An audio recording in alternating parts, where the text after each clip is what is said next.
We live in a world that on one side has experienced a lot of economic growth. Emerging economies and developing countries are richer than ever, but still there's a huge inequality and discontent and social tensions around the fact that many people still live under poverty.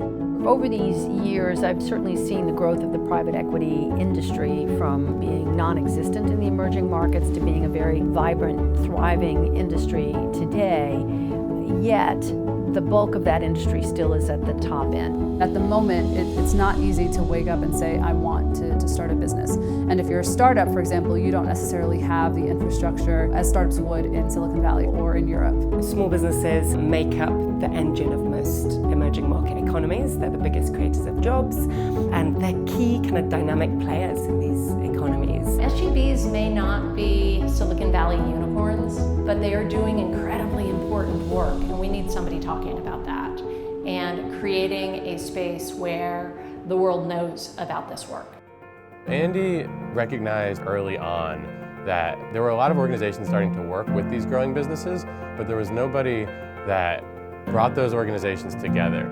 There was a fundamental recognition that we need to create an institution to help us learn from each other and help us build an organization that can actually drive a movement around small and growing businesses. And ANDE is the representation of that sense of collaboration that started 10 years ago.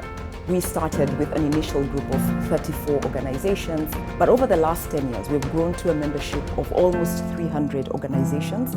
We've taken a look back and asked ourselves, what has the journey been over the last 10 years? And we reflect on what we have done to build ecosystems.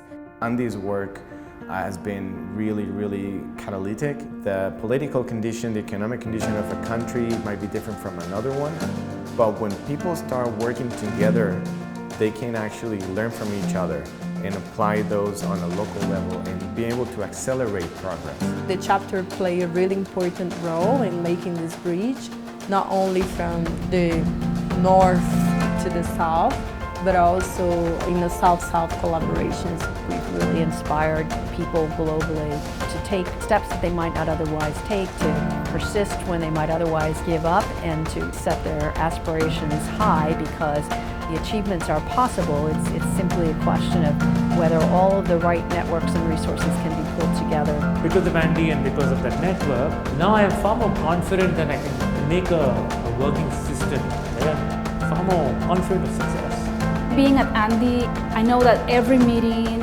every conversation that I have with members or non-members is making a contribution to the ecosystem. The progress has been much faster, much more than what I had anticipated.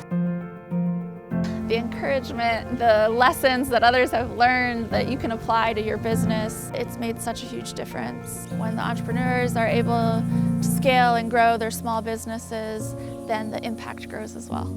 Really working with ANDE towards this goal has been really a growing experience and a really satisfying one.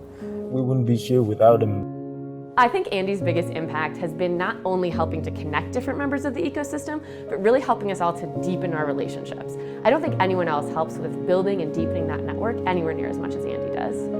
I think ANDE helps get like-minded folks, one, discover each other, and two, helps them speak the same language. Almost help the conversation get more empathetic and understand each player better, hence better collaboration.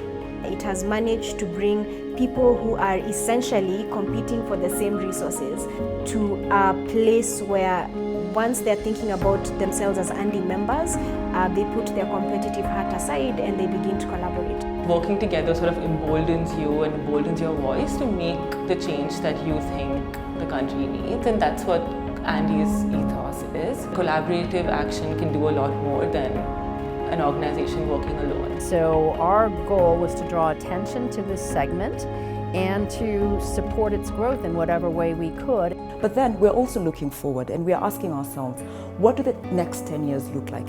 We will continue to make the case for SGBs. We will continue to build ecosystems and we will continue to build capacity for intermediaries. But what will it take to move the dial over? What ANDE believes is that SGBs are under-leveraged as a tool for addressing the Sustainable Development Goals, and the development impact they can have if they get the resources that they need is immense. We now have 10 years of experience looking broadly, which I think gives us a great starting point to continue to support organizations across the board, but go a little bit deeper into some of these critical areas.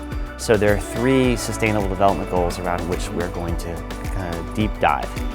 The first is around job creation and decent economic growth, so SDG 8. The second is around gender equality in SDG number 5 and trying to promote SGBs as a tool for that.